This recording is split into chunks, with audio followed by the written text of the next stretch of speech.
Bienvenidos amigos y amigas a un nuevo capítulo, el número 3 de Ciudadanos en Línea, el clásico de estudiociudadano.cl que partió ya hace 3 años comentando la contingencia, lo que estaba pasando desde la perspectiva de los ciudadanos de a pie. Esos que no gobiernan, esos que van a votar, que les preocupa lo que pasa públicamente, pero que nunca han gobernado, que nunca han tenido la posibilidad de tomar las grandes decisiones del país y que hoy día, de un tiempo a la fecha, vemos con cierta preocupación lo que ha estado pasando. Más aún en este momento histórico, para bien o para mal, pero histórico, en el sentido de que tenemos un borrador de nueva constitución que nos ofrece muchas cosas, de las cuales algunos tienen dudas, otros tienen esperanzas, pero que en estos capítulos previos a la votación del 4 de septiembre queremos analizar en conjunto con los panelistas habituales y también de vez en cuando con algunos invitados del programa. En esta ocasión me acompañan dentro de los panelistas habituales Fernando Ramón Palmatapia y Cristian Larraín Ríos. Bienvenidos amigos a este nuevo capítulo del programa. Pedro Iturrieta Vergara, psicólogo, trabajador social, uno de nuestros amigos permanentes, hoy día no nos puede acompañar, tiene un compromiso profesional, después nos contará lo que andaba haciendo la próxima semana, pero tenemos la suerte en esta ocasión de contar con una invitada que va también a compartir sus opiniones sobre lo que está pasando hoy día en el país. Se trata de Ana Luisa Birner, abogada, ejerce en forma liberal la profesión, notario suplente, y según me contaba por ahí, ella lo va a poder confirmar en su momento, también le está interesando hace mucho tiempo todo lo que pasó con la política, porque está un poco preocupada, pero seguramente también puede tener alguna esperanza de que las cosas anden mejor. Bienvenidos entonces a todos, especialmente a ti, Ana Luisa, por esta oportunidad de conversar con nosotros en este capítulo 3 de Ciudadanos en Línea, que se transmite todas las semanas y hasta después, un par de semanas después del 4 de septiembre, estaremos comentando también lo que pase después de este momento histórico que es este plebiscito de salida por el borrador de la nueva Constitución. ¿Qué hemos estado Gracias a haciendo ustedes por la invitación. Perfecto, Luisa, gracias. ¿Qué hemos estado haciendo de esta semana entonces? En la primera parte hemos estado conversando un poquito sobre aquellas lecturas que nuestros panelistas han estado haciendo del borrador de la nueva Constitución. Luego en la segunda parte hablamos un poquito más de la contingencia, aun cuando no podemos dejar de hablar del borrador que está permeando toda la agenda pública del país. Quiero partir entonces hoy día contigo, Cristian Larraín, para que me cuentes qué otras cosas te han llamado la atención de la lectura del nuevo borrador de la Constitución Política que se nos ofrece en un par de minutitos que empiezan desde ahora ya. Ya, gracias Alejandro. Bueno, bienvenida Anita, pues, qué rico tenerte acá. Bueno, la semana pasada los oyentes, si nos siguieron, podrán recordar que, bueno, tuvimos una discusión muy interesante y profunda y acalorada también de repente los temas constitucionales. El punto que yo quise, no sé si lo logré, pero intenté levantar en mi primera exposición, o como punto central, por lo menos de lo que yo quería hablar la semana pasada, era que la Constitución decía una cantidad tan profunda de derechos sociales que eso iba a significar un inmenso gasto público, y por otro lado, siempre mi opinión, establecía algunas normas que iban a dificultar mucho la inversión o dificultar mucho el crecimiento del país de forma tal que se pudiera financiar el proyecto de constitución. Bueno, yo sin saberlo, porque por favor créanmelo, no lo voy a mandar mintiendo, mi hermano Guillermo, junto con otros economistas, liberó un documento que presentaron, creo que fue, incluso lo presentaron por televisión y ha circulado, que es una estimación de gente muy importante, entre ellos exministros de Estado, exministros del presidente del Banco Central, economistas muy destacados, que hicieron una estimación, y es una estimación, no es ajustada, porque por una cosa tan compleja, pero hicieron una estimación de cuánto cuesta en régimen la Constitución. O sea, si la prueba gana, y ya contar el próximo año, a contar de 2023, y progresivamente, ¿cierto? Porque esto no es el primer año, pero sí ya en régimen, en el segundo año, ¿cuánto costaría la Constitución? Porque hay que crear muchas instituciones nuevas, yo lo decía la semana pasada, hay que financiar muchos derechos sociales que hoy día no existen, no como lo contempla, ¿no? el texto propuesto. Y, bueno, la estimación de ellos es que el nuevo proyecto de constitución, la estimación más baja que tienen, es que esto circuló, salió incluso en la página de Mercurio, el proyecto, el total en régimen es del 8,9% del PIB, el bajo, la estimación baja.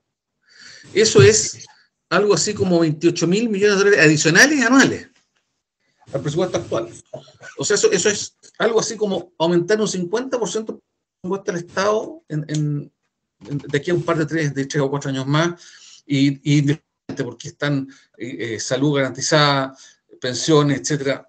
Entonces, yo quería, y esto me llevó a tierra, creo, a los que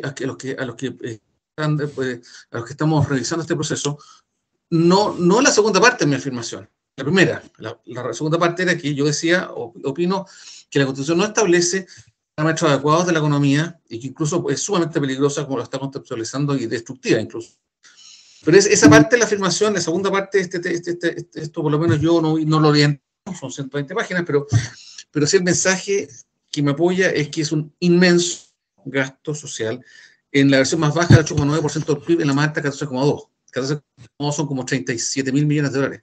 Y 8,9 son algo así como 26.000 millones de ese orden, de un orden de magnitud. Entonces, creo que me vino como anillo al dedo para postular un poco para justificar mi impresión de que esto era sumamente complejo desde el punto de vista fiscal, porque a pesar de que el borrador de la Constitución establece que la progresividad de los derechos sociales, las normas transitorias establecieron muchas cosas que quiere haciendo, entre ellas la creación de servicios públicos que la Constitución ordena crear, que el borrador ordena crear, un gran gasto social que el Estado tiene que financiar.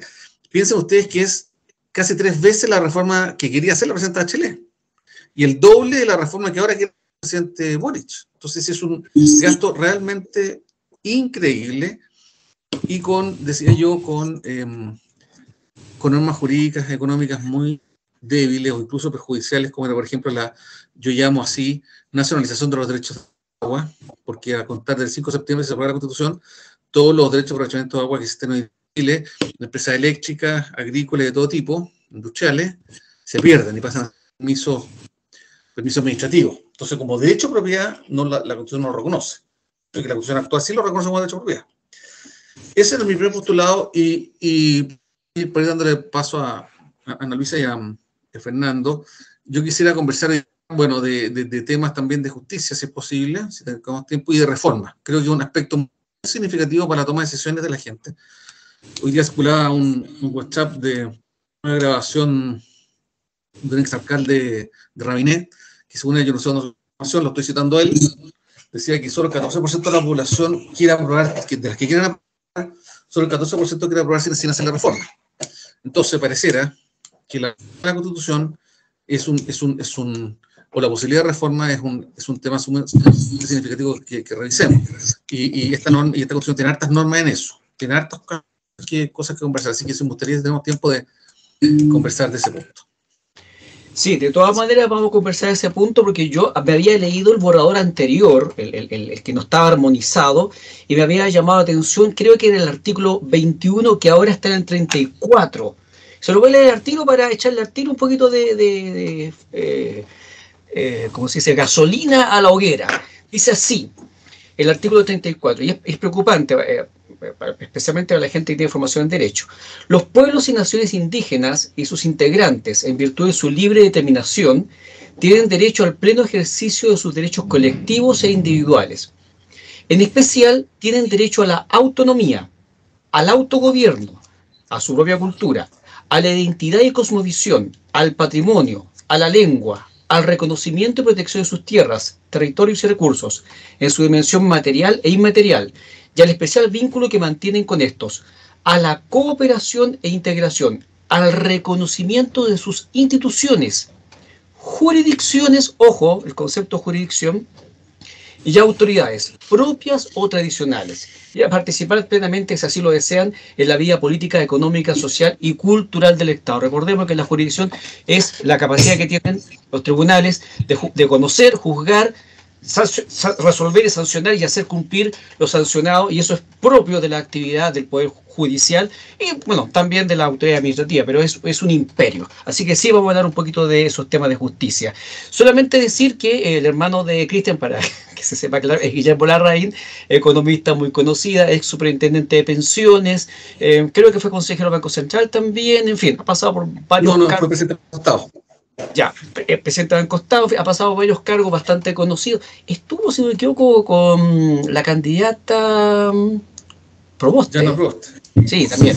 En fin.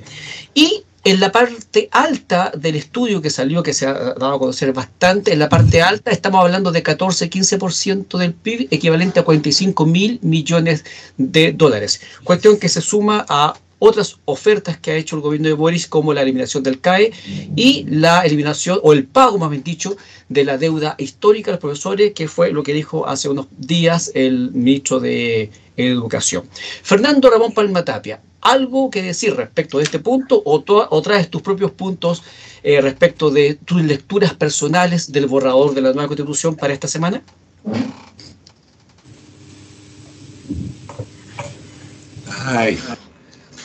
Bueno, hola. ¿Qué es lo que quiero tomar? De lo que he leído y que aterriza un concepto, en mi opinión, yo quisiera leer el artículo 2 de la Constitución, que dice que la soberanía reside en el pueblo de Chile, conformado por diversas naciones. Se ejerce democráticamente, de manera directa y representativa, reconociendo como límite los derechos humanos en cuanto atributo que deriva de la dignidad humana. Y en el segundo inciso, ningún individuo ni sector del pueblo puede atribuirse su ejercicio. Ya dice que es una cosa colectiva. La Constitución que rige actualmente dice que la soberanía radica en la nación, ¿ya? Y resulta que venía el gran problema, varias veces que escuchaba, que era definir qué era nación, en términos legales, en términos constitucionales. Ya al decir que la soberanía está en el pueblo, ya se le da un poco más de carne, un poco más de sustancia, que es lo que yo veo, digamos, a mi modesto entender. Entonces, eso, ¿cuál sería la gracia? Una precisión, porque nación ya habla de un conjunto. ¿De qué? En cambio, pueblo ya es un conjunto de personas, parte de un mismo Estado. Esto es lo primero con lo que me quedo para ver este tema. Y hay algunos principios que se recogen y hay una cosa que yo rescato, que está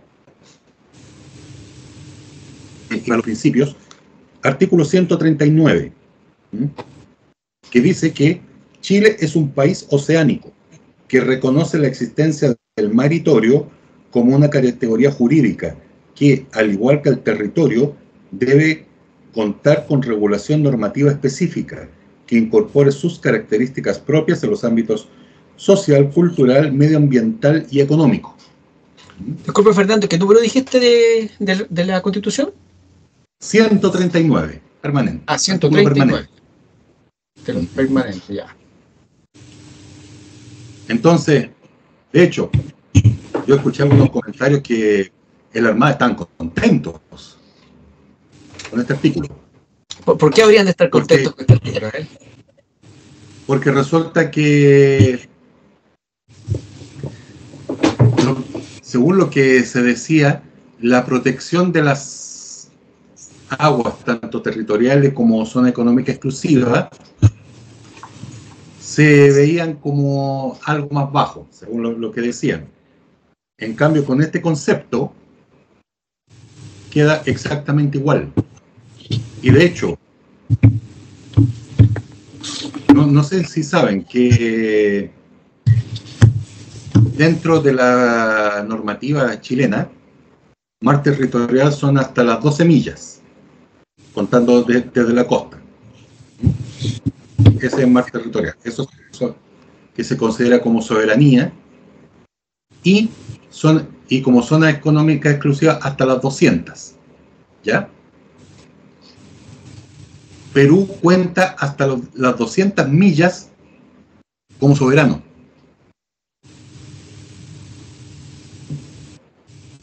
Entonces, para ellos es territorio peruano el mar hasta la milla 200. En mi opinión, refuerza la soberanía y las pretensiones chilenas en el mar hasta la milla 200. Ahora, otra cosa que está desarrollando la Armada, que es el concepto de mar presencial, ¿ya? Que es la parte oceánica por donde se da la conectividad entre los territorios chilenos. ¿Y cuáles son los territorios chilenos? Por ponerlo así en simple. El territorio chileno en América del Sur, el territorio chileno que es Rapa Nui y el territorio chileno en la Antártica. Entonces, que esos son desarrollos. Y lo que te digo, lo que he escuchado, que la Armada están contentos, porque se logra ese desarrollo. Mira. Otro tema que está por acá. Yo quisiera hablar del artículo 166, que recalca, que menciona el principio de probidad. El artículo 167, que habla del principio de transparencia de los actos del Estado. El 168, que habla de la rendición de cuentas, que es algo más amplio. También el tema de corrupción, que lo ataca, que está en los artículos 170 y 171. Que es conveniente que estén más desarrollados, que estén más descritos. Y como he dicho antes, que mejor que esté en la Constitución, que es la norma suprema del país. Yo me quedo con esos conceptos, que en mi opinión es bueno que estén, y una cosa positiva, especialmente por el tema de la soberanía territorial del país, el concepto del maritorio, y que se está hablando bastante a nivel internacional, y esta propuesta de constitución sería pionera a nivel mundial. Eso, por ahora. Sí, es llamativo el tema. A mí eso del maritorio siempre me llamaba atención, en palabra inventada recientemente. Ojo, que este asunto del mar y de esa zona tiene mucho que ver con la capacidad de defensa. Si no sacamos mucho con solamente declararlo, si no somos capaces de defenderlo. Estoy recordando aquí la avalancha de pesqueros chinos que han venido a sacar productos del mar, y la Armada solamente se ha dedicado a mirar. Pero bueno, eso ya lo revisaremos. Es que eso, la invitada hoy día. Precisamente, a raíz de eso, por ejemplo, hasta donde yo sé, los pesqueros chinos no se dan vueltas dentro de las 200 millas peruanas. Sí. No sé, no lo sé, yo tampoco. Eso no lo sé. Eso, hasta donde yo sé. Claro, lo único que sé es que la soberanía hay que defenderla, y habitualmente se defiende con armas. Ana Luisa Birnder, nuestra invitada hoy día. ¿Cuáles han sido tus lecturas del texto constitucional? ¿Qué te ha llamado la atención? Y o si quieres también hacerte cargo de algunos de los comentarios que han hecho Cristian Larraín y Fernando Palma en este capítulo de Ciudadanos en Línea. Ana Luisa. Bueno, complementar que respecto al concepto meritorio, yo nací en Santiago, pero hice toda mi enseñanza básica y media y parte de la universidad en Viña del Mar.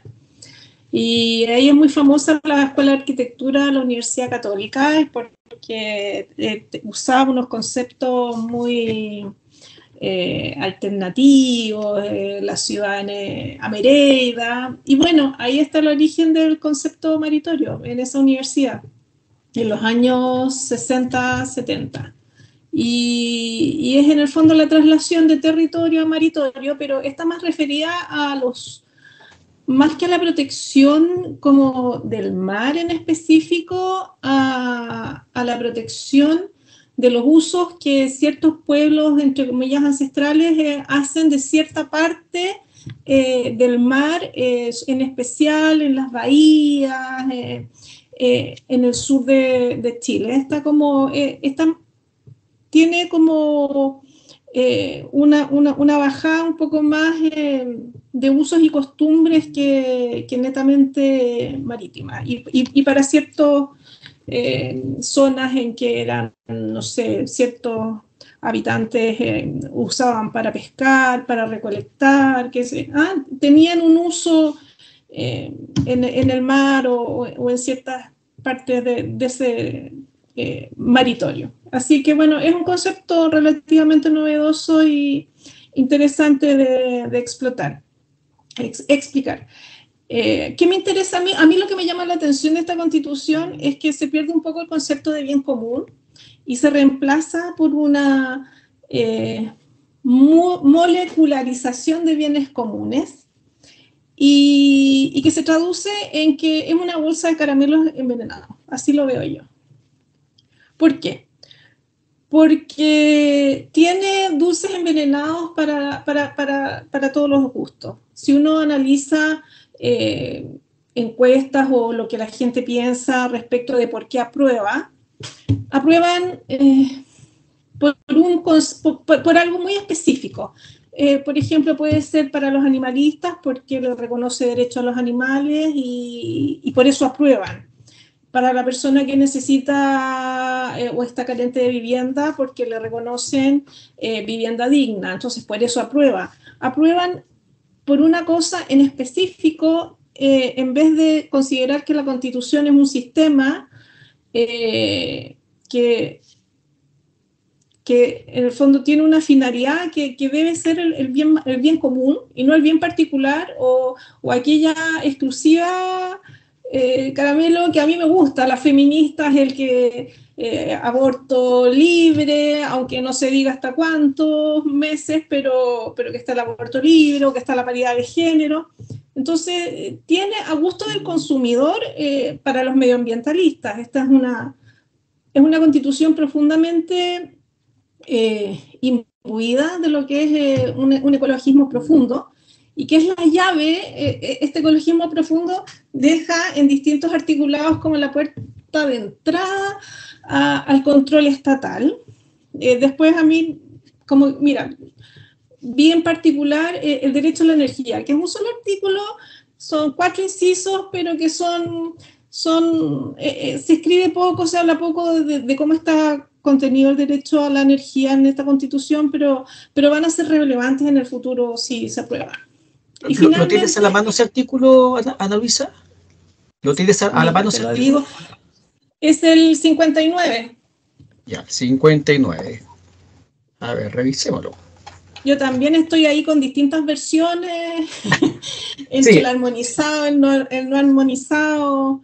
Sí, digamos, Ana Luisa, aprovechemos de decir de que el capítulo se ha pasado justamente ya, nos encontramos con que algunos teníamos alguna versión un poquito cambiada, así que pusimos a disposición en estudiociudadano.cl en el capítulo 2 de la semana pasada, dos versiones, tanto la versión oficial, que es la que yo tengo aquí en mi computadora, en una de mis pantallas soplonas que le digo, y también hay un audiolibro. Hay gente que se dio el trabajo notable, hay que decirlo, de hacer un audiolibro que está en YouTube. Pusimos el enlace directo, así que si usted es malito para leer, puede escuchar la Constitución y seguramente algo más le quedará, porque algunos también están diciendo de que no basta solamente leerla, sino que hay que entenderla, y por eso estamos conversando con nuestros panelistas habituales, y en esta ocasión con Ana Luisa Birner. Veamos entonces el artículo. ¿Sabes qué? Aunque uno la lea y la escuche, esta es una Constitución en que a mí me ha pasado que, no sé, veo un artículo y en el mismo concepto, maritorio, te llama la atención maritorio, te metes a estudiar y te toma mucho tiempo. Y así está plagado de conceptos que requieren,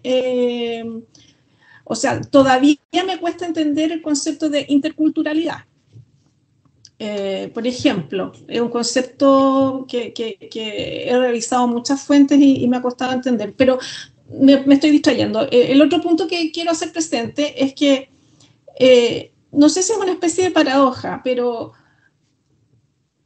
yo veo que la gente aprueba o tiene un motivo específico muy diverso para aprobar la Constitución. Así, más que por el sistema, más por el conjunto, por un engranaje que funcione, sino porque hay algo que toca tu fibra y te dice, esto antes no estaba, ahora sí está, por lo tanto yo apruebo.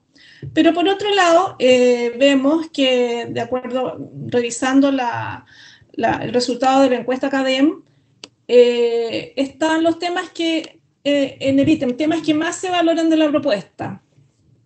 Entre quienes aprueban es Sistema Nacional de Salud, Estado Social y Democrático de Derecho, acceso gratuito a la educación. Esos son los tres primeros principales. Y entre los que rechazan, Estado Social y Democrático de Derecho, protección del medio ambiente, sistema de salud.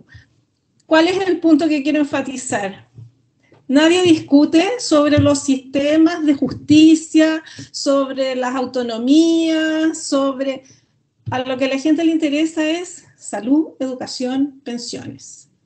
Entonces, ahí hay un desencuentro entre por qué voto, porque qué es lo que me llamó la atención, pero qué es lo que me preocupa en el fondo, que es salud, pensión, educaciones, materias que no requerían una nueva Constitución, al fin y al cabo. Eso. Bueno, precisamente por eso leí el artículo 34, que parece que es el 21 del texto no armonizado, porque yo quiero con esto despejar una duda que se ha planteado muchas veces respecto de si va a haber más de una justicia o no.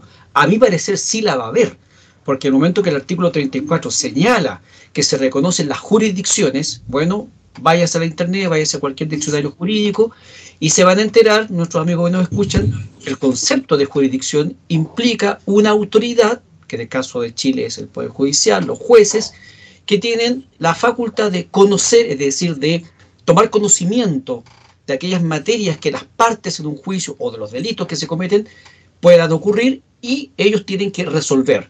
Y no solamente tienen que resolver, sino que además tienen que tener la facultad de hacer cumplir lo resuelto. Eso es básicamente la jurisdicción. Entonces, cuando dice el artículo 34 del texto constitucional que se reconoce la jurisdicción de distintos pueblos originarios y todo lo demás, su cultura, su lengua, todo lo demás, yo entiendo, a buen entender, pocas palabras, y también como ustedes saben que los derechos humanos son progresivos, es que si la Constitución se aprueba tal cual se está planteando, entonces los pueblos originarios, los pueblos indígenas, quienes sean, van a querer exigir que ellos tengan sus propios jueces, sus propios tribunales y sus propios procedimientos y formas de hacer justicia, lo cual a mí me parece que va a ser muy, muy complicado.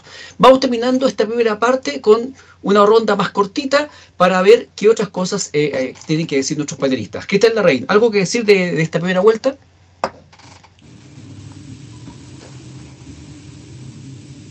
Estás sin el micrófono, así que tienes que activar tu micrófono, Cristian. Perdón. Ahora sí. Yo soy muy crítico de esta Constitución, pero sí tengo que reconocer que en el primer capítulo de esta temporada, que tiene algunas cosas buenas, como por ejemplo la iniciativa popular de ley, cosas que me parecen súper interesantes. Y también dije en el primer programa que esta Constitución tomó la temática que yo creo que eran que tenía que tomar, y algunas más, digamos, pero se pasó 10 estaciones y algunas se han pasado todas las estaciones posibles. En materia de derechos reproductivos, yo lo dije, se pasó todas las estaciones, ¿no? Pero sí quiero reconocer lo que dice Fernando, me parece que es sumamente interesante que la Constitución garantice el deber de probidad y de transparencia, que está un poco implícito en la Constitución actual, pero yo creo que es bueno explicitarlo más aún, a pesar de que yo no soy partidario de expresar todos los derechos sociales, ni siquiera estoy de acuerdo con que la ley de meritorio. Eso hay que dejarlo a la no es que me oponga, tampoco tiene nada de malo, ¿cierto? No afecta nada, pero no sé, yo encuentro que la Constitución de 1825 estableció los límites de Chile. Dijo, Chile es un país del sur que al norte con el desierto de Atacama, creo que decía la Antártida, no, de hecho la Antártida no se había conocido, pero estableció los límites. Entonces, no un tema de la Constitución establecer los límites del meritorio, tampoco es un tema de la Constitución, como lo dije la semana pasada, establecer las prioridades de política de relaciones. Respecto a lo que dice la Anita, me gustó la idea, sí, efectivamente, que la gente, lamentablemente, y eso se veía venir, en todo caso, yo creo que es claro, la fortaleza de esta Constitución es que tiene tantos derechos que va a dejar satisfecha a mucha gente.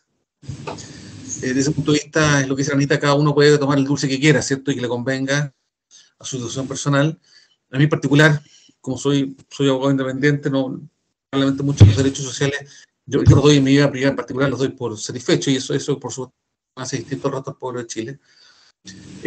Pero lo que la gente no ve y no tiene capacidad de ver, porque es un tema complejo, realmente complejo, no es mala voluntad ni realidad, es el funcionamiento global de la Constitución, los pesos, contrapesos.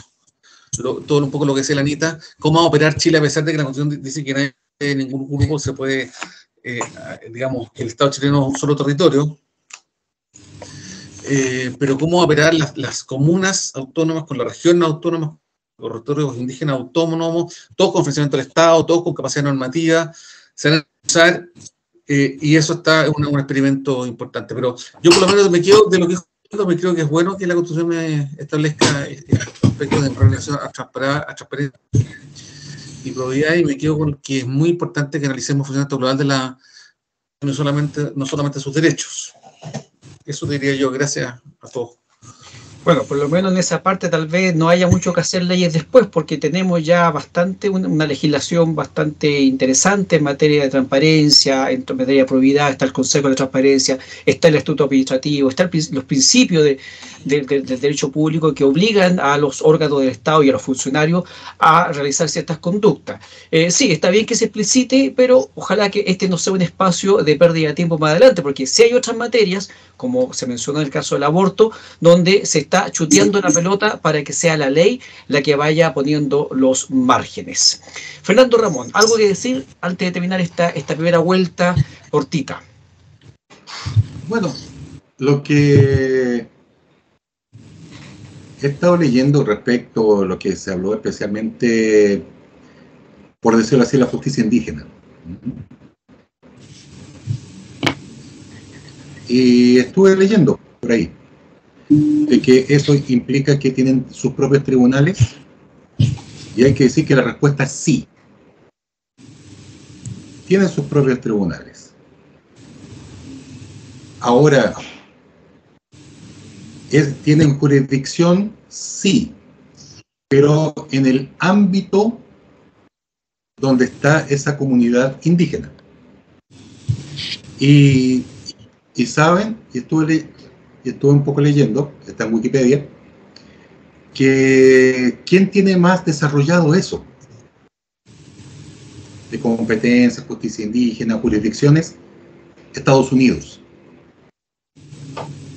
Las reservaciones tienen sus propios tribunales. Y en más, están definidos como soberanos. ¿Pero qué materias ven, Fernando? Porque una de las discusiones que se ha dado en Chile es que, ¿qué pasa si yo, chileno, como dice Silvestre, que no me declaro de ningún pueblo originario ni indígena? Porque eso de originario también es súper elástico. ¿Qué es originario? Cuando los mapuches vinieron de Argentina, en fin. Yo tengo una riña con un mapuche en Temuco y le casco al mapuche. Lo dejo lloriqueando y sangrando narices. ¿Quién me va a juzgar? ¿El En el loco caso de Temuco... o me va a juzgar un tribunal civil? No, ahí en Temuco te juzgaría un tribunal civil. Porque estoy hablando del término en este caso sería en la comunidad. Así está definido. En el caso de Estados Unidos. ¿Y si se cometen crímenes dentro de la comunidad? Ahí es la comunidad. Sí, porque lo que pero pasa tiene es que, por ejemplo, la posibilidad de apelar. Hubo un caso de un sacrificio, de un infanticidio ocurrido en una comunidad mapuche en Chile, por un lío, por cuestión incluso mágica, que se pensaba, una mujer pensaba que le estaban haciendo mal, se comete un crimen, y eso también lo va a definir el lonco, el tribunal indígena. Esa sería la forma. O sea, un infanticidio que comete un chileno va a tener una norma distinta al infanticidio que cometa, por ejemplo, un mapuche u otro pueblo originario. ¿Está resuelto eso, por ejemplo, en Estados Unidos, de acuerdo al ejemplo que tú estás poniendo? Es que el ejemplo no es quién lo comete. El tema no es quién lo comete, es dónde se comete. Ya, pero entonces va a haber una jurisdicción distinta. ¿Quién me va a juzgar a mí, chileno? Sí. O sea, un loco ¿dónde se cometió el delito? No, la pregunta es ¿dónde se cometió el delito? Piensa en Temuco y Cuy, Alejandro. Yo creo que se está refiriéndose a Temuco y Cuy. Yo asumo por hecho que va a ser una región autónoma o comunidad autónoma territorial y el delito que se comete ahí. No sé si, yo no me metí mucho en esto, pero sí, un poco la lógica de ambos. Yo entiendo que la parte penal no es jurisdicción especial. En la parte civil, a nivel de derecho de familia, de derecho laboral, de derecho de otras ramas, pero entiendo que a nivel penal, por lo que escuché, no lo leí, no recuerdo lo leí. Bueno, es que justamente se trató de dejar eso claro y las mociones para aclararlo, tengo entendido que se rechazaron. Por lo tanto, hoy día no había una separación o una compartimentación de esta jurisdicción, sino que sería para todo tipo de cuestiones. No sé, Fernando, si en el caso que tú conoces norteamericano hay una precisión sobre este tipo de materia. No, de hecho, la precisión que existe es la que te comento. La pregunta no es quién comete el delito. Es dónde se comete. Sería un Estado dentro del Estado. Y de hecho es así. De hecho, en Estados Unidos se habla de las primeras naciones.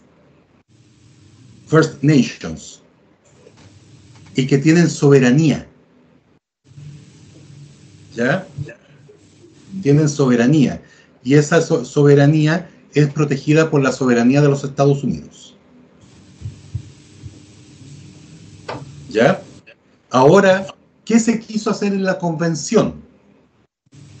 Se quiso tomar el caso boliviano. ¿Ya? Y el caso boliviano reconoce la justicia indígena, pero solo para causas civiles. Y está definido en la Constitución. O sea, una discusión de una propiedad, por ejemplo, como ya está ocurriendo, que se toman los terrenos, lo va a resolver un lonco. Lo va a resolver un tribunal. Sí, indígena. Pero ¿cuál es la diferencia? No es tribunal de única instancia en Bolivia. El lonco es un juez, pero caben recursos de apelación y ahí sigue la escala hasta, en el caso boliviano, hasta su Corte Suprema. Los casos penales en Bolivia se juzgan por la legislación penal boliviana y está definido constitucionalmente que aplica para todos. Ahora, y es más, que podrían tener una entidad propia aparte, sí. Y ahí yo voy a ir al caso de Canadá. En Canadá se creó una provincia indígena que se llama Nunavut. Precisamente como una de las políticas de reconocimiento del gobierno canadiense. ¿Ya? Es provincia. Hay que recordar que Canadá es federal, ¿ya? Pero se mantiene la unidad del Estado canadiense. De hecho, en una federación, la secesión está prohibida. Ahí por ley. Eso está bueno. Perfecto, Fernando. Ya veremos qué pasa con esto. Ana Luisa, tus últimas impresiones para esta primera parte del programa.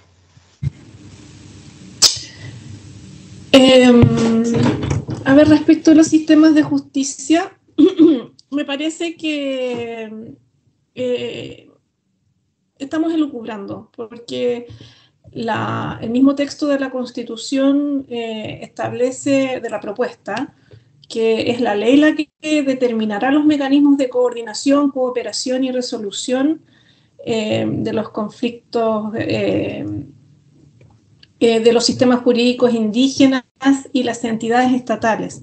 Entonces usa conceptos tan amplios, tan vagos y que en definitiva van a quedar a la determinación del Congreso con una mayoría simple, que asumimos que puede ser de determinada manera, pero que no sabemos cómo va a ser el resultado. De repente puede ser un cachorro que tenga cabeza de pastor, cola de dálmata, patitas cortas de salchicha, no lo sabemos. Quiero hacer presente algo respecto que mencionó Cristian sobre el aborto, que yo no sé, que es algo que yo siempre trato de viralizarlo, porque no sé si realmente he tenido la debida resonancia en el ámbito mediático. Que esto de dejar que sea la ley posterior la que va a determinar hasta qué minuto se va a hacer legal el embarazo, que acá es una exageración, esto de que un poco antes del parto va a poder haber un aborto y caemos como en esas caricaturas de conservadores versus liberales. Pero resulta que en marzo de este año la Organización Mundial de la Salud actualizó sus directrices para los protocolos respecto del aborto. La Organización Mundial de la Salud es una organización que fomenta, en el fondo, la práctica del aborto como derechos de las mujeres y para controlar la natalidad y otras funciones además. Y establece explícitamente, pero de manera, sin lugar a dudas, que recomienda a los estados eliminar todo obstáculo normativo respecto a la prohibición del embarazo en cualquier etapa de gestación. Entonces, esto es como una ventana de Overton. Lo que parece como tan radical de que no, como van a haber abortos a los 9 meses, bueno, ya tenemos una directriz del máximo organismo director de la salud mundial que establece que sí, no será penado y no tiene por qué haber ninguna limitación normativa a la práctica de un aborto en cualquier etapa de gestación. Eso.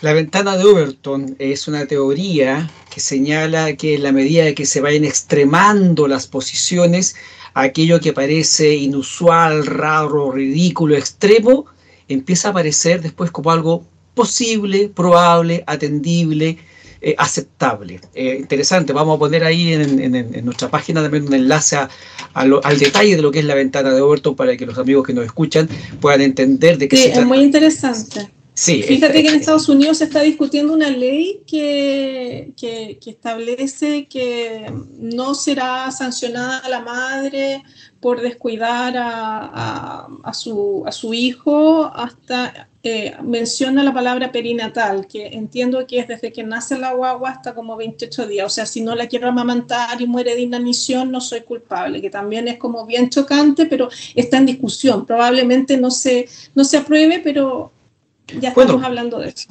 Recordemos que en Europa hasta hace poco tiempo se discutía si podía una mujer exigir un aborto sencillamente porque se sentía psicológicamente no preparada para la maternidad. Cuestión que va un poco más allá de situaciones mucho más objetivas, como por ejemplo el riesgo de vida de la madre, la malformación congénita del feto, que eventualmente podría significar que no va a sobrevivir tras el parto, en fin. Hoy día se ha ido flexibilizando las causales de aborto. Y con esta ventana de Overton vamos a irnos a una ventana también de pausa en este capítulo 3. Oye, ese capítulo 3, pero es de la tercera temporada también de Ciudadanos en Línea. Todos los capítulos anteriores están ahí, estudiociudadano.cl, véanlos, porque no solamente analizamos la contingencia, sino que también damos estos tips y estos datos culturales también. Usted tal vez no ha escuchado nunca hablar de la ventana de Overton, primera vez que lo escucha, bueno, lo escucha acá en estudiociudadano.cl, y luego entonces usted se mete y hay muchos enlaces a artículos, a documentos, donde usted puede seguir escarbando y aprendiendo e informándose sobre muchas materias que acá a veces los panelistas lo dicen así a la rapidita, pero nosotros en la posedición del programa nos encargamos de ir poniendo algunos elementos adicionales. Y ojo que tenemos algunos elementos de cosas que se conversaron la semana pasada y que vamos a aclarar en el segundo segmento. Así que vamos y volvemos.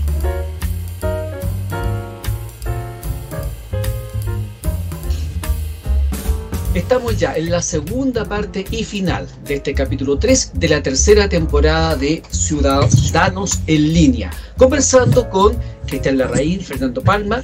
Pedro Turrita hoy día no está, tenía un compromiso profesional, así que lo esperamos la próxima semana, pero nos acompaña de todas maneras una invitada, Ana Luisa Birner, abogada independiente, notary suplente, que también ha compartido con nosotros algunas impresiones sobre el texto del borrador constitucional. Y quiero partir contigo precisamente, Ana Luisa, porque me dijiste en la pausa de que querías desarrollar un puntito que te quedó ahí un poquito en el tintero respecto del texto constitucional y esta especie de derecho a la energía. Oye, yo realmente creo que debió haber tenido más subtítulos la Constitución, ¿no? Porque este derecho a la energía se lo pusiste tú nomás, porque a ti te pareció que era así, o qué es lo que dice el artículo. Partamos contigo entonces en este punto y después seguimos con el resto de los temas que han puesto los panelistas para esta segunda etapa, que es importante que discutamos también un poquito de la contingencia. Ana Luisa. Sí, mira, me detuve en este derecho porque empecé a leer el texto para unas capacitaciones futuras que vamos a hacer. Y me detuve en este artículo porque, señala en su primer numeral que toda persona tiene derecho a un mínimo vital de energía asequible y segura.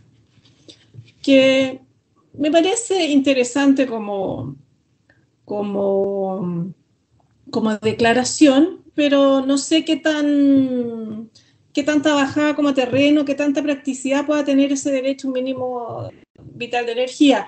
Pero haciendo una investigación, fíjate que no es una invención de los convencionales. Esto viene de las Naciones Unidas, que establece dentro de sus objetivos 2030 el garantizar el acceso a una energía asequible, fiable, sostenible y moderna para todos. Luego, este artículo señala que se garantiza el acceso equitativo y no discriminatorio a la energía, que permita satisfacer a las personas sus necesidades, velando por la continuidad de los servicios energéticos. Señala además que regula y fomenta una matriz energética distribuida, descentralizada, diversificada, basada en energías renovables y de bajo impacto ambiental. Señala además que la infraestructura energética es de interés público, y esto a mí me genera como un poco de ruido y algunas alarmas, porque ¿cuál es la finalidad de hacer esta declaración? Las podría ser expropiables, estatizables, nacionalizables, ¿no es cierto? Recordemos que hubo interventores en la Unidad Popular, entonces es una frase muy cortita que está ahí perdida, pero que hace ruido. Y después termina señalando que el Estado fomenta y protege las empresas cooperativas de energía y el autoconsumo. Las cooperativas de energía también se formaron en el tiempo de la Unidad Popular. Luego, Endesa abastecía lo que podía, los militares luego desmembraron Endesa, la privatizaron en muchas más pequeñas y se formaron cooperativas que se instalaron en zonas donde las grandes empresas no tenían interés. Pero que luego, al no financiarse, fueron absorbidas por empresas más grandes y las terminaron comprando. FAESA, que es una de estas empresas, compró Copel y varias otras. Respecto del autoconsumo, ya existe el autoconsumo. Uno puede poner su propia central solar. Y a propósito de lo que mencionabas de España, España ya viene de vuelta con la energía solar, con los paneles solares, porque tú te puedes producir tu propia energía, o sea, no producir, pero te autoabasteces y el sobrante lo incorporas a la red. Pero ¿qué pasa si hay tantos que se autoabastecen y que incorporan a la red? La empresa tiene que financiarse, entonces aumentan el cargo fijo. Entonces, siempre se tiene que mantener un equilibrio para la empresa que administre esto, que tenga una retribución económica y que sea rentable para todos. En España se acabó la venta de excedentes a las compañías de los particulares y parece que nosotros siempre vamos a la cola de España y de Europa. La energía eólica es más cara finalmente que los paneles solares y su desventaja es que no se puede almacenar la energía. Las centrales térmicas de carbón, el carbón se guarda y se usa dependiendo de las necesidades de consumo. Lo mismo pasa con el gas natural y las hidroeléctricas. Finalmente, vemos que en el hecho la hidroeléctrica es la fuente de energía más limpia, circular absolutamente, pero como que no tiene buena imagen. Yo creo que se le ha hecho buena imagen. Sí, pero fíjate que finalmente es la energía más limpia y la de menor impacto en cierto sentido. El impacto que genera con la inundación, después se genera un ecosistema, se generan humedales, se reorganiza el espacio. Y bueno, hablamos mucho de litio, mucho de las baterías de litio para la energía solar. Después, ¿cómo vamos a reciclar eso? El reciclaje de las baterías tiene un impacto súper ecológico, súper fuerte. Entonces, finalmente vemos que acá hay mucha declaración de buenas intenciones, suena bonito, diversificar la matriz energética, tiene buena imagen, pero finalmente es poco práctico y va en desmedro de la energía más limpia que es la hidráulica. Eso. Bueno, pero no te preocupes mucho por las baterías de litio, Ana Luisa, porque no se está haciendo nada. Recuerda que se anuló la concesión, la licitación del litio que había hecho Piñera, así que estamos sencillamente sin explotar el litio en Chile. Ana Luisa se estaba refiriendo al artículo 59 del texto de borrador constitucional, para que usted lo revise, con muchos más que ofrecen muchas cosas, pero que de repente uno ve cómo esto se va a hacer. E hizo una mención de algo que estaba hablando en la pausa, pero que tiene que ver con algo que pasó la semana pasada, que nuestro amigo Fernando dijo, se dijeron varias cosas, entre ellas de que efectivamente en España se había pretendido privatizar el sol. Bueno, y ahí salió la discusión de que efectivamente un par de damas, un par de señoras por ahí, al igual que lo hizo un chileno hace muchos años, hace unas décadas, inscribió la luna, el chileno, a su nombre. Bueno, un par de españolas también se le ocurrió inscribir el sol a su nombre. Pero eso no tiene nada que ver con otra situación donde efectivamente en España hace varios años las empresas eléctricas se las arreglaron para obtener una ley. Estaba en ese momento el Partido Popular de Mariano Rajoy gobernando, y se las arreglaron para obtener una ley que prohibiese el autoconsumo eléctrico a partir de la generación de electricidad con paneles solares. Claramente era una medida que buscaba que solamente las empresas eléctricas se beneficiaran de la generación eléctrica solar. Eso obviamente generó muchos problemas, muchas discusiones, se llevó incluso se discutió incluso a nivel europeo, y ya buscando, porque la declaración de Fernando nos dejó un poquito impactados, de que no se había resuelto, pero sí, efectivamente después se resolvió. Tenemos varias notas al respecto, ya dejamos la semana pasada una, que es la que tengo acá a la vista, donde señala que efectivamente el impuesto al sol ya está muerto.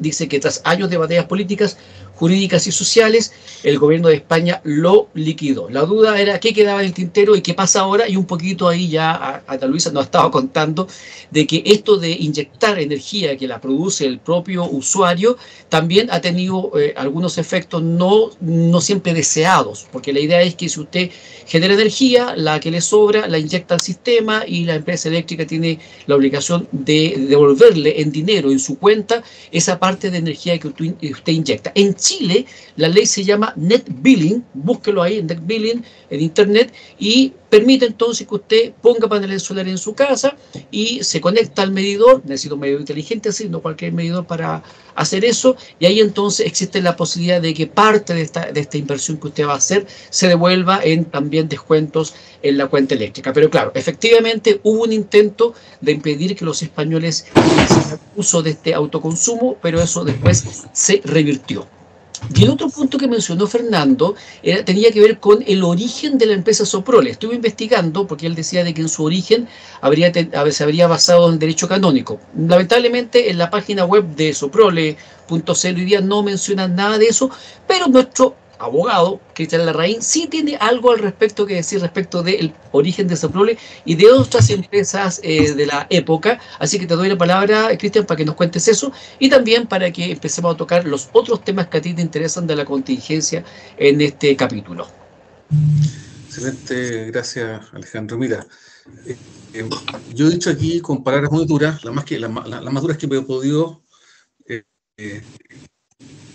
decir, que esta Constitución es abyecta, miserable en materia de aborto.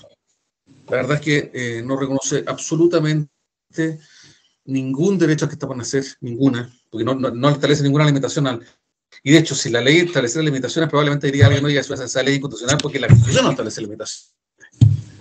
Siendo que los organismos internacionales, por lo menos el Pacto San José-Costa Rica, artículo 4, creo que dice expresamente que el Pacto San José-Costa Rica sobre los derechos humanos, dedicado por Chile, vigente de hace 50 años, del año 67 creo que, dice expresamente que la vida humana comienza en general desde la concepción. Ocupa la palabra en general, que relativiza un poco, pero dice en general, aquí lo invirtió. Estoy repitiendo lo que dije la otra vez. Lo que quiero destacar es que la lógica de la Constitución, feminista ortodoxa, feminista fanática, es muy increíble. Les voy a leer, por favor, acéptenmelo, el artículo 50 de la Constitución. ¿Lo tienes por ahí, Alejandro? El artículo 50, para que ustedes den cuenta que esta no es un error, es una visión del ser humano antropológica, o si ustedes quieren, de un feminismo ortodoxo fanático que ve que está por nacer un enemigo. Mira, el artículo 50 del borrador de la Constitución dice: toda persona tiene derecho al cuidado. Este comprende el derecho a cuidar, a ser cuidada y a cuidarse desde el nacimiento hasta la muerte. No contempla ningún derecho al cuidado no. La Constitución no solamente permite matarlo sin ninguna restricción, sino que además no le reconoce ni siquiera el derecho de cuidado. Así abyecta esta cuestión. O sea, yo por lo menos lo leo así. No sé, tal vez estoy muy nubilado, pero pues lo leo, si esto lo leo con la parte de los derechos reproductivos, el que está por nacer, de verdad, no exagero, un tiuque, un gorrión tiene más derechos, no es parte de la naturaleza. El que está por nacer no es parte de la naturaleza, el punto de la Constitución, y yo creo que eso es abyecto, perverso, y no puedo ocupar más palabras más duras que las que O sea, incluso podría sonar una especie de contradicción. Porque, digo yo, sí. Es coherente, pues si no tiene ningún derecho de matar es porque no tiene ningún derecho. Entonces, es increíble que a cualquier madre le digan, su hijo, su guaguita que está en su vientre, que no tiene derecho legal a ser cuidada. ¿Cómo? No tiene derecho legal. Así que si usted la descuida, yo no la descuida. Si usted es una mamá irresponsable, o papá, irresponsable que consume droga, yo no me preocupo por su papá, no tiene derecho. Y no tiene derecho, si no estoy exagerando. Ahora, podría ser por el concepto de persona, porque también las personas, los grupos pro aborto suelen disminuir la calidad de persona del que está por nacer. O sea, muchos dicen, no es persona. Y como el texto acá habla de persona, entonces excluiría eventualmente a las personas que están por nacer. Tienes toda la razón. Y ocupan la palabra persona para justificar un homicidio. No para proteger a alguien. Curiosamente, la persona en un sentido destructivo. Mira, yo se le preguntaría a un médico, dígame usted si el embrión o la embrión, ¿cierto? Inclusive él o la embrión es un ser vivo. Yo le preguntaría, supongo yo que, no sé, usted me podría decir que es un ser vivo, ¿cierto? Vivo. Bien, un ser vivo, ¿de qué especie? Ratón, murciélago, elefante, no, de la especie humana, ¿cierto? Bien. Entonces, un ser vivo de la especie humana no es persona. No tiene sentido común. Lo ocupan simplemente de forma arbitraria, en mi opinión, para poder limitar, digamos, establecer el derecho al aborto. Y más encima, ya lo digo, pero lo que más absurdo todavía es que no establece ningún derecho al papá. El papá no tiene ningún derecho reproductivo. Fíjate, la mamá, la madre, tiene el derecho reproductivo, puede, incluso en cualquier estado, sin ejercer ninguna causal, matar o permitir matar a su gestación. Pero el padre no tiene derecho a repudio. Si la mamá quiere, no, yo voy a tener mi guagua, y el papá no tiene derecho a repudio. Yo no es que yo quiera darle derecho a repudio, siempre siento incoherente la opción feminista ortodoxa, la fanática, a la que me estoy refiriendo, porque le reconoce solamente el derecho reproductivo a la madre. Cuando en realidad los dos tienen el deber de criar a esa guagua, sacarla adelante y cuidarla. Bueno, eso es lo primero. Respecto de la Iglesia Católica, está constituida como es un Estado, y en consecuencia una persona jurídica de derecho público, así desde el punto de vista de derecho internacional, podría ser Chile, podría ser Paraguay, Irlanda, ¿entiendes? Es un Estado pequeño, pero tiene ese Estado lo conservó. Y como Estado, como persona jurídica de derecho público, puede dictar normas y leyes. Que no puede violar la ley interna, por cierto, pero de hecho esto que estoy diciendo yo, la ley actualmente vigente, se me olvidó el nombre, porque es la ley que establece la iglesia y comunidades religiosas en Chile, el nombre, establece que todas las comunidades religiosas, católicas o no, evangélicas o no, la luterana, eventualmente judías, la iglesia, son todas personas de derecho público.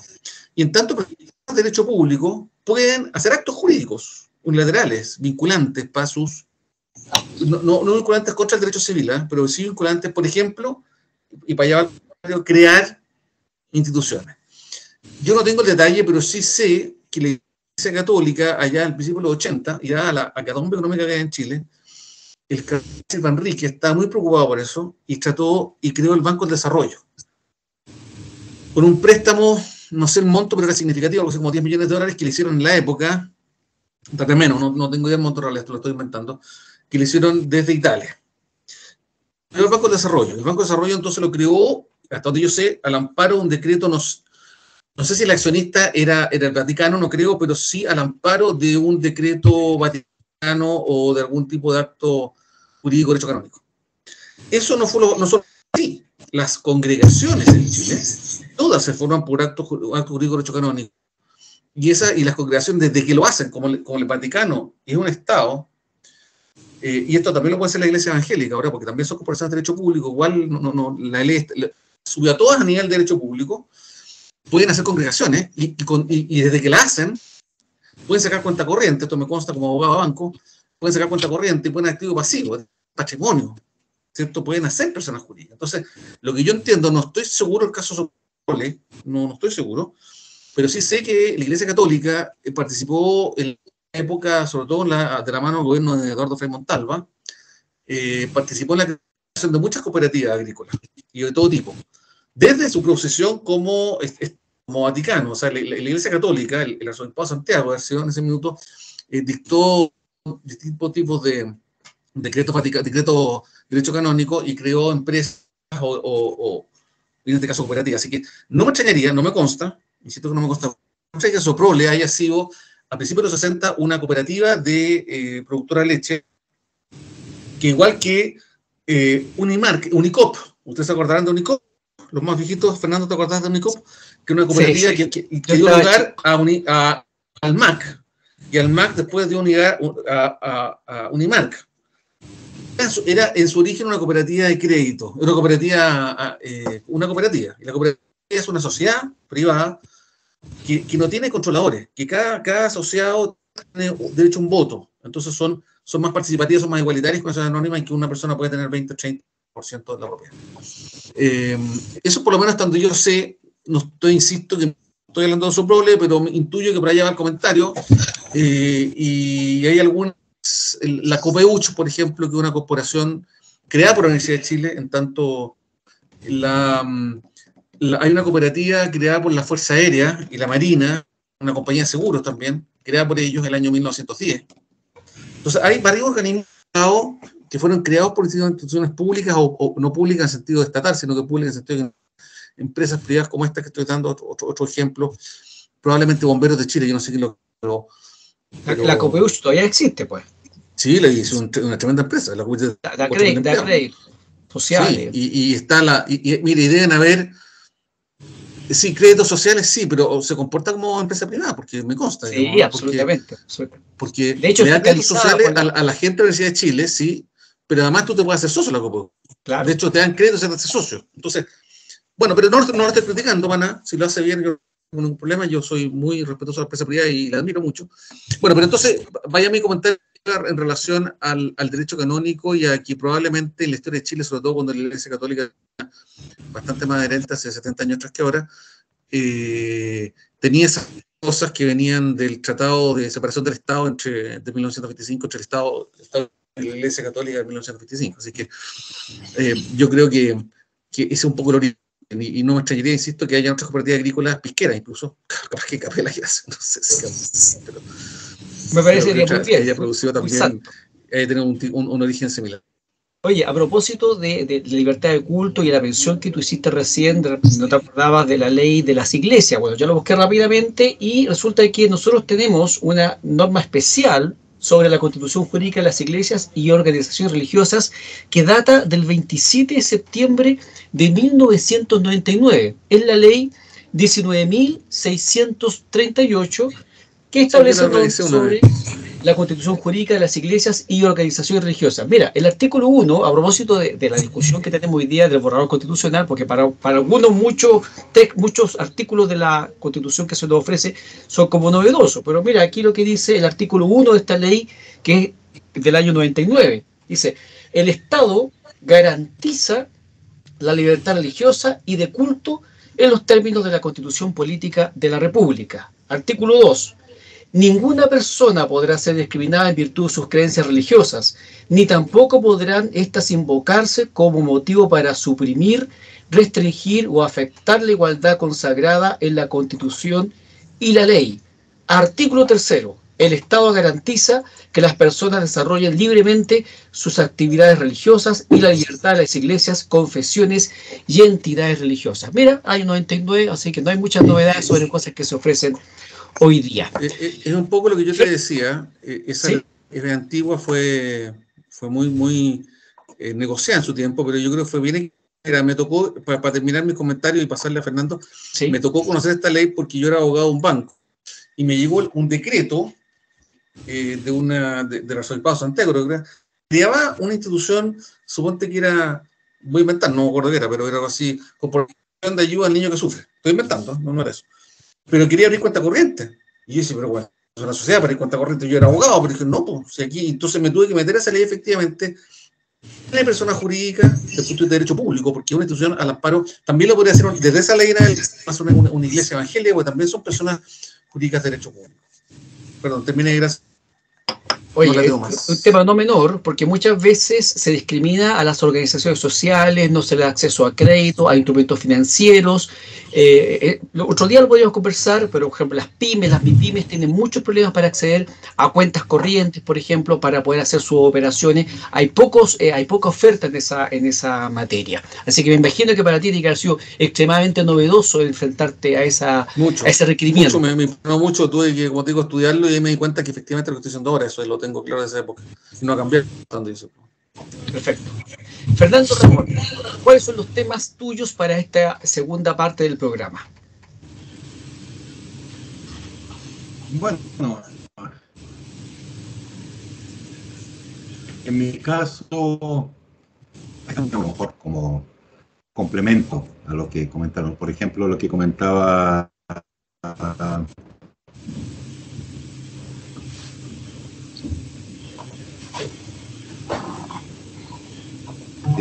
Cristian,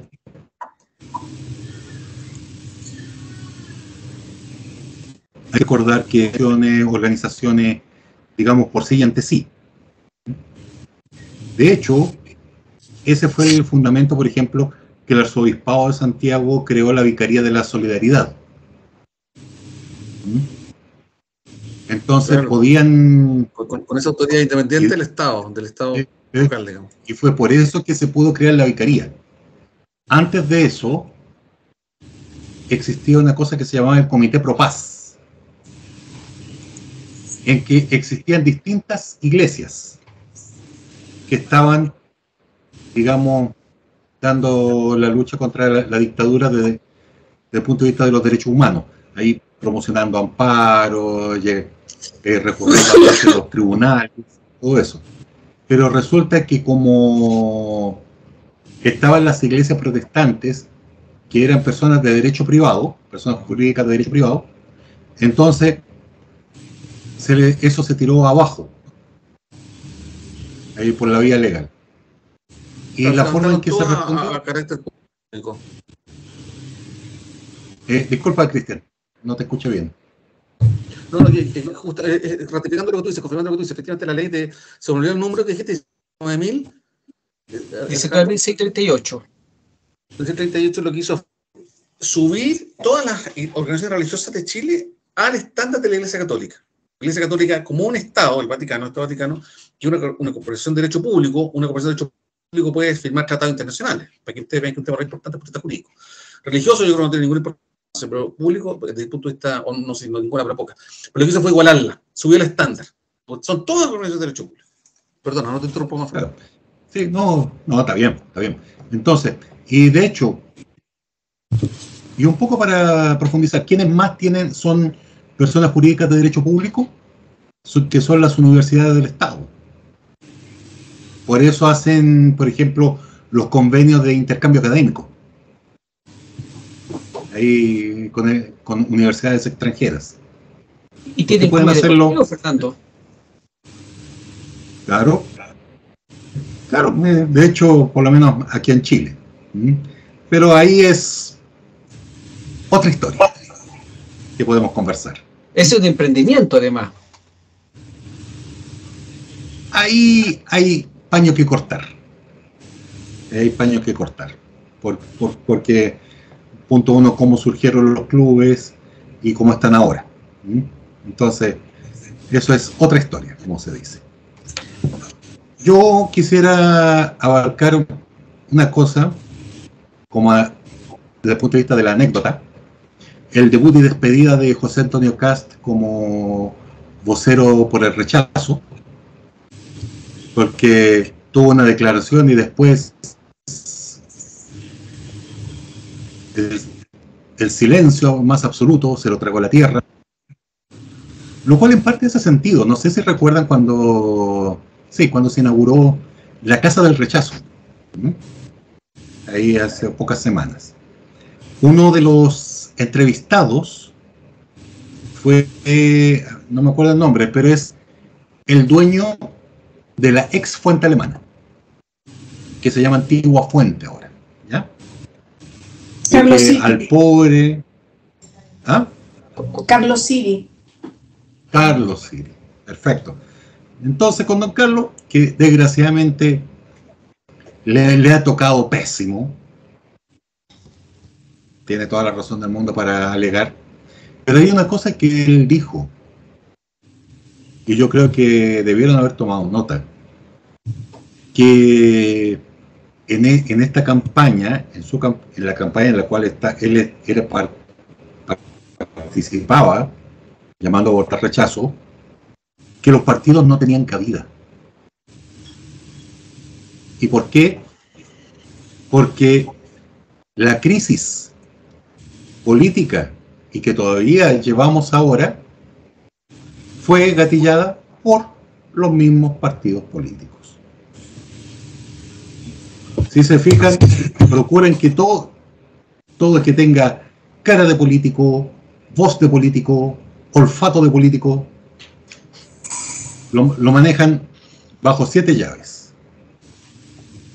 Pero incluidos los convencionales, que también están, la mayoría están en sí, los tienen callados por ambos lados. Entonces, claro, porque saben que como le aplican, va a sonar el dicho, feo lo que voy a decir, calladito se ve más bonito. Solamente como dato, la señora Loncón hace unos días se mandó, ¿cómo se llama el ministro de Economía? Señor Grau. Se mandó Nicolás Grau. Un grauzazo, diría yo, porque también en una reunión por ahí dijo que tampoco importaba mucho el dólar, total, acaso dólares más adelante. Y bueno, lamentablemente parece que de ahí yo no la he vuelto a ver más a la señora Loncón en ninguna parte, porque recordó esas pésimas expresiones del ministro de Economía que decía que no importaba el valor del dólar porque nosotros no compramos en dólares. Y después vino la debacle del dólar que todavía se mantiene sobre 900 pesos. Sí. Así que va ese tema. También ahí está, ahí las encuestas están cambiando, van para allá, para acá. Igual, como digo, estamos, como se dice, final abierto. Final abierto. Puede ser cualquiera de las dos opciones la que gane. Oye, pero a propósito de final abierto y abriendo un poco la conversación a nuestra invitada Ana Luisa y a Cristian, a ver, llevamos 2-3 semanas con un presidente de la República que es el jefe de campaña del apruebo. Yo realmente, si estuviera por el apruebo, que no lo estoy, claramente, ustedes me conocen, estaría preocupado porque la diferencia sigue siendo 10 puntos. Efectivamente, el rechazo se anduvo disparando, llegó a unos números bastante extraordinarios, luego bajó, indudablemente, y el apruebo empezó a repuntar. Sin embargo, la diferencia siguen siendo 10 puntos en casi todas las encuestas. Lo está haciendo bien el presidente Boric como el vocero del apruebo, firmando textos de borrador y con situaciones que han llamado la atención, como por ejemplo la salida, no la desvinculación, porque tengo entendido que sigue siendo empleado, sigue estando contratado por Televisión Nacional de Chile, el periodista Matías del Río. Pero resulta que lo sacan de la construcción de Estado Nacional, dejan solamente ahora a Connie Santamaría, porque hace pocos días Nidia Palma había señalado de que el programa estaba muy cargado al rechazo. Y uno empieza a decir, y muchos están diciendo, bueno, acá ya llegó el totalitarismo, la dictadura de izquierda, que empiezan, porque no es un hecho aislado, porque tiene que ver, por ejemplo, con que el actor Alfredo Castro también atacando a otro actor y productor, Pablo Díaz, por sus opiniones, el WhatsApp privado, creo que fue un WhatsApp o un tuitazo, pero privado, del presidente Boris, tratando de deshonesta intelectualmente a la convencional V. ¿Está bien la campaña del gobierno en esto? ¿O de repente también habría que guardar al presidente y a sus ministros? Dejo abierto ahí el espacio para que se quiera hacer cargo de esta reflexión. Anita, dele. Yo creo que refleja la verdadera personalidad del presidente. Boric de la primera vuelta era casi zen, o este gesto como muy, muy literato, pero uno ve que tiene unos rasgos de prepotencia que no son menores cuando lo enfrentan a algún acto público, a alguna persona que no es de su tendencia, cuando algún periodista hace alguna pregunta que no es de su agrado. Está circulando un video de una entrevista que le había hecho para la carrera presidencial Matías del Río, donde le hace una pregunta que se equivoca y Boric lo invita a replantearla. O sea, es como... Yo creo que mira, agradezco estas muestras de sinceridad porque reflejan quién es realmente, y prefiero saber quién está al frente. Y espero que las demás personas lo vean así, o sea, ese feminismo, a mí se me cayó una careta, aunque pudo haber sostenido en el tiempo, no la sostuvo. Eso es lo que... ¿Tú le creíste alguna vez a Boric, Ana Luisa? Nos conocemos en esta ocasión, así que no sé un poco de tu pasado político electoral. Mira, no sé si, o sea, yo nunca estuve de acuerdo, no, soy del 22%, 44%, rechazo entrada, rechazo de salida, pero no pensé que mostraría los gestos de prepotencia que ha tenido con mujeres, que ha tenido con periodistas. Fíjate que eso me sorprendió, pero en definitiva creo que esa es su personalidad. Ya. O sea, igual esperabas un poco más, porque la verdad que uno en general, independientemente de que esté más de acuerdo o menos de acuerdo con los políticos, con los parlamentarios, uno siempre espera un cierto mínimo, un nivel de trato, un nivel de caballerosidad, de decencia, en fin. Pero a ti sencillamente no te ha satisfecho la conducta en general del presidente. No, para nada. Pero bueno. Cristian, ¿algo que decir sobre este episodio? Porque hay que agregar dos cosas, se me estaba olvidando, cuando estaba hablando Ana Luisa lo recordé, está también esto de marcar las casas con una cuestión de la prueba, con una chapita, con una calcomanía de la prueba, cuestión que está generando mucha polémica, porque muchos dicen, oye, una forma también de catalogar a las personas, se está violando el secreto también electoral, y eso puede también traer algunos problemas, incluso de seguridad para las personas que habitan un hogar que, por ejemplo, no tenga el sticker de la prueba. Cristian. Mira, yo creo que estamos en periodos muy tensos. Como nación estamos viendo un periodo tal vez más tenso, no sé, tal vez 50 años, entre la gran violencia callejera común que hay y la violencia de algunos grupos indígenas, reitero que de algunos grupos indígenas, la situación económica mundial, la inflación y el proceso constituyente. Claro, estamos en un momento sumamente estresante como nación. Yo creo que estamos todos un poco, en mayor o menor medida, pero estamos todos un poco ansiosos que esto termine. Ojalá que termine bien para mi edición, pero bueno, finalmente los chilenos vamos a decidirlo.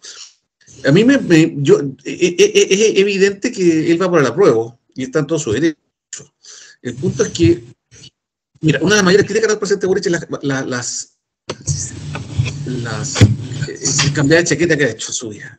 La cantidad de cosas que han tenido que retrocederse, que le criticó a Piñera, pero que lo hicieron un pedazo de Piñera que ellos han tenido que hacer, son muchas, ya ni las voy a recitar, pero son muchas. El tema de la Araucanía, del querella, al final nadie se acuerda de que iban a sacar las querellas en contra de los primeras líneas, montones de cosas, porque se dieron cuenta que otras cosas con guitarra, porque son niños, porque eso es casi un insulto, pero son gente joven, sin experiencia, que ven la cosa en general blanco y negro, y a pesar de que el presidente Boric probablemente dentro de su grupo el que ve más los grises, y creo que es meritorio, en su grupo no, y en los grupos de izquierda extrema, como el Frente Amplio, no sé, extrema no es la palabra, extrema dura, de izquierda dura, tiende el más fanático a ganarle a los más moderados. Eso es una tendencia, a Allende le pasó toda su vida, digamos, no pudo frenar a Altamirano y Almir.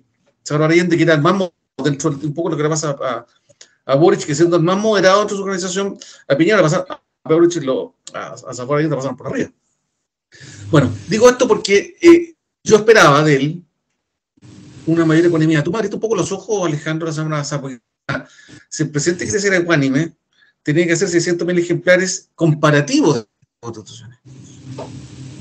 Porque a pesar de que uno está votando por aprobar el nuevo texto, en la lógica, la lógica indica que tú estás comparando dos textos. Entonces, ¿qué dice la Constitución, por ejemplo, en tema de derecho de propiedad? ¿Qué dice la Constitución en derecho de propiedad? ¿Qué dice la Constitución respecto en regionalización? Eso era lo que el Estado chileno tendría que haber promocionado abiertamente. Un comparativo para que la gente tuviera realmente aunque probablemente no en todos los aspectos, yo les decía que la Constitución, este proyecto de Constitución es extremadamente larga, tiene, creo que, más artículos transitorios que no voy a decir nada, pero tiene muchos artículos transitorios, más 300 y tantos permanentes. Entonces, creo que sobre eso puede animar. Es mucho pedirle a un gobierno de izquierda, con todas sus letras, yo no me considero anticomunista desde el punto de vista ético, pero desde el punto de vista político son críticos, son muy fanáticos. Los comunistas son muy fanáticos en Chile. Sí, además son sumamente, en mi opinión, siempre en mi opinión, sumamente, me estoy yendo al tema, pero, o sea, no me estoy yendo al tema, son sumamente cínicos. Si la verdad es que apoyan los derechos humanos, pero cuando los derechos humanos llegan a Cuba o a Nicaragua es una cosa espantosa, el cinismo que tienen. Bueno, entonces, si el Partido Comunista en este gobierno tiene tanto poder como lo tiene, y como me decía Fernando, el principal opositor de Gabriel Boric es su propio conglomerado, el alcalde Jadwe, se dan contradicciones y gente que mira las cosas, desde que un comunista cree que no hay ahora en Cuba, ¿cómo conversas con él de ahí para adelante? Si realmente cree que en Cuba no hay violación sistemática de los derechos humanos, ¿cómo puede seguir un diálogo racional con una persona tan obcecada? Y tampoco lo que le pasaba, pues tenía un WhatsApp hoy día que un amigo de derecha decía, yo admiraba a Gladys Marín porque ella era consecuente, y otro dijo, oye, sí, pero Hitler también fue consecuente. Si la consecuencia no es el único mérito, ni siquiera el principal mérito intelectual, está la ponderación, está otras cosas que la inteligencia para cambiar de opinión. Winston Churchill decía que solamente lo estúpido no cambia de opinión. Entonces, el mirar tu programa de gobierno, que le pasaba a Salvador Allende, con una especie de compromiso religioso por cumplirlo, y de alguna forma lo que le pasa, no sé, Boric es muy dramático, pero bueno, voy con toda la idea. En un gobierno sobreideologizado, un presidente que no tiene interno, que no tiene todo el apoyo interno que necesita, claro, se ven estas cosas, porque, ¿cierto? Y ahora también le puede pasar al gobierno de derecha, sí, al gobierno de Piñera se pueden hacer muchas, muy duras, críticas muy legítimas, es parte también de la... A mí lo que me da rabia es el cinismo. Todas las cosas, no sé todas, pero muchas cosas que de mañana tuve que hacerlas yo ahora. Y ahora así como se dan vueltas los retiros, bueno, un sinfín de cosas. Yo creo que el gobierno está haciendo cuánime. Este señor Domínguez, que fue a una reunión obligatoria en un servicio de salud convencional, Domínguez, el doctor Domínguez. Gaspar Domínguez, o sea, vicepresidente. No su culpa de él. Lo citaron a esa cuestión, no sabía el de la convocatoria, pero esos son actos despreciables, muy, muy desagradables en este minuto. Y además, digo, Chile estamos todos muy tensos. Y yo creo que de aquí al 15 de septiembre Chile, para lo que sea, se va a relajar. Yo sí creo que si gana el rechazo va a ser gravísimo, pero si gana lo apruebo.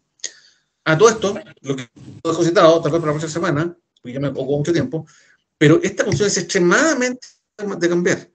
Extremadamente difícil. Lo quiero destacar un punto muy relevante, porque fíjate que en las materias más importantes como derechos fundamentales y organización del Estado, se requieren 2/3 de la Cámara de Diputados, de Cámara de Diputadas. 2/3.